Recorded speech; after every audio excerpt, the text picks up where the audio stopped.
তারপর কিছুটা জল দিয়ে মিক্সড করে দেবে ভালোভাবে। বুঝলাম না, বুঝলাম না, আমি কি করে করতাম আমি বলি। তোমার আগে বেগুন রায়তা করতে আগে বেগুন সুন্দর, যেগুলো একদম বীজ ছাড়া বেগুন থাকে সেগুলো, ভালো বেগুন আর কি, শীতকালে রায়তাটা ভালো হয়।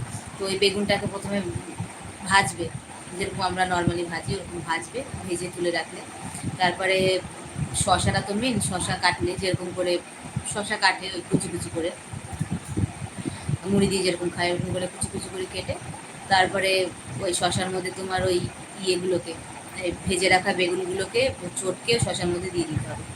তারপরে লবণ, লবণ, কাঁচা লঙ্কা, তারপরে টক দই, আর তোমার হচ্ছে